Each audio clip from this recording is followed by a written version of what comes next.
శివాయ. ఓం నమో నారాయణాయ. కర్మ నరదృష్టి నివారణ సంచిత కర్మ ప్రారబ్ధ కర్మ ఆగమిక కర్మ దగ్ధ నివారణ తులాభార కాల భైరవాయ నమో నమః. ఓం దిగంబరాయ విద్మహే సింహవాహనాయ ధీమహి తన్నో సంహార కాల భైరవ ప్రచోదయాత్. ఓం శ్రీ మహాలక్ష్మీదేవ్యై నమోస్తుతే.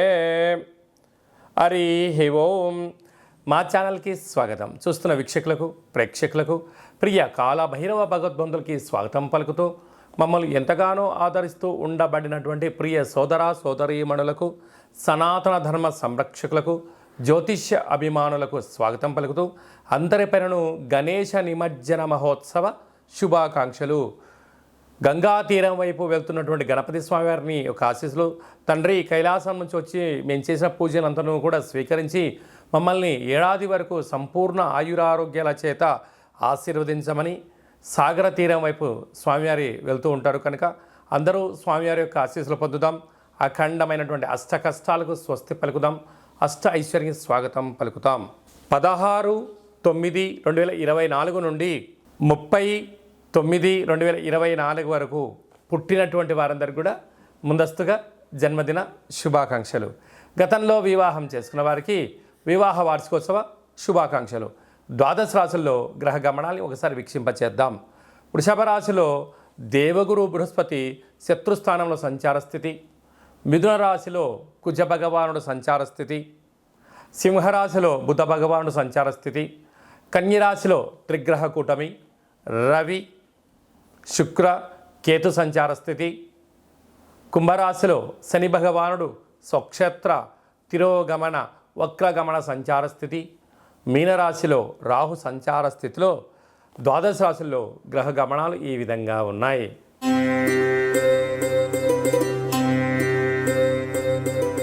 ధనుసు రాశి వారు విఘ్నేశ్వర స్వామి వారి యొక్క గంగా తీర ప్రయాణ సందర్భంగా ఎలాంటి విధులను పాటించాలో ఈ వీడియోలో సవివరంగా సంపూర్ణంగా తెలుసుకుందాం.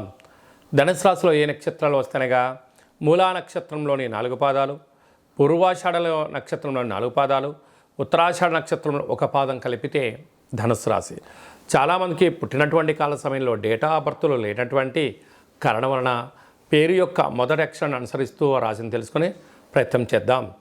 ఏ యో బా బి బూ ధా బా డా బే అక్షరాల వారందరూ కూడా ధనుసు రాశి జాతకులే. ధనుసు రాశి యొక్క అధిపతి దేవగురు బృహస్పతి సంచారం చేయడం వలన సంపూర్ణంగా వీరికి ఈ విఘ్నేశ్వర స్వామి వారి యొక్క నిమజ్జన మహోత్సవ సందర్భంగా శనగపప్పుతో కూడుకున్న పదార్థాన్ని ఒక 16 ప్రమిదలుగా ఏర్పాటు చేసి ఆ యొక్క అన్నిట్లో పసుపు రంగు కలిగినటువంటి ఒత్తులను వేసి, అంటే 16 వెలిగించగలిగితే చాలా అద్భుతం, లేదు ఒకే పెద్ద ప్రమిదలో 16 ఒత్తులు వేసి నెయ్యిని కొబ్బరి నూనెను పోసి గణపతి స్వామివారికి విశేషమైన మంగళ నీరాజనములు ఇచ్చి కళ్ళకు అద్దుకోవడం, అలాగనే పసుపు రంగుతో కూడుకున్నటువంటి పులిహోర కానీ చక్కెర పొంగలి కానీ శనగపప్పుతో కూడుకున్న ఆహారాన్ని దేవుడికి నైవేద్యంగా పెట్టి భక్తులకు ప్రసాదంగా పంచగలిగినట్లయితే గురు యోగ్యత ఈ యొక్క ధనుసు రాశి వారి సొంతం అవుతుందని చెప్పి గమనించాలి. అర్ధాస్తమ రాహు మానసికంగా శారీరకంగా వృత్తులలో ఉద్యోగంలో వ్యాపారంలో అనేక రకాల ఇబ్బందులు పొంచి ఉన్నాయి. మౌనంగా ఉండండి, ప్రతిదాన్ని అర్థం చేసుకోండి, ఏకాంతంగా ఉండండి, నేచర్కు దగ్గర అవ్వండి, మొక్కలకు నీళ్లు పోయండి, వెలుతురు పక్షులకు కాకులకు ఆహారం పెట్టే ప్రయత్నం చేయండి. అన్నింటా విజయం ధనుసు రాశి వారి యొక్క ఆశీస్సులకు గణపతి స్వామి ఎప్పుడూ ఆశీస్సులు ఉంటాయని చెప్పి గమనించాలి. 6వ స్థానంలో గురు సంచార స్థితి శత్రుస్థానంలో ఉండడం వలన రుణ సమస్య, రోగ సమస్య, శత్రు సమస్య, చోర భయం ఉండేటువంటి పరిస్థితి ఉంటుంది. మౌనంగా ఉండండి, ధ్యానంగా చేసే ప్రయత్నం చేయండి. సప్తమంలో కుజుడు సంచారం చేయడం వలన కుజదోష ప్రభావం కారణం వలన మీ యొక్క జన్మ నక్షత్రం రోజున పూర్ణిమ అష్టమి తిథి యందున దూర వాయు జల ప్రయాణాలు పెట్టుకోవద్దు. అలాగనే ఎవరితో దయచేసి వాగ్వివాదాలు పెట్టుకోవద్దు. ఎవరైనా ఏదన్నా అన్నా కూడా మౌనంగా దాన్ని స్వీకరించండి.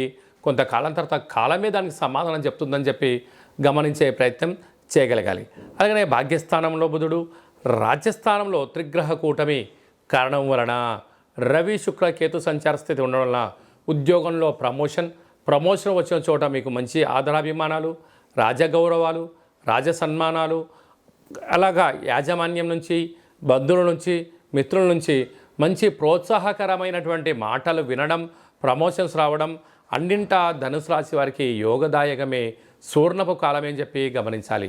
అలాగే సాఫ్ట్వేర్ ఉద్యోగస్తులు, హార్డ్వేర్ ఉద్యోగస్తులు, టీవీ ఛానల్లో పనిచేసేటువంటి వారు, గృహ భవన నిర్మాణ కార్యక్రమాల్లో పాల్గొనేటువంటి వారు, అలాగనే సినిమా రంగ ప్రపంచాలు, సంగీత విద్వాంసులకు చాలా మంచి కాలం ఉందని చెప్పి గమనించాలి.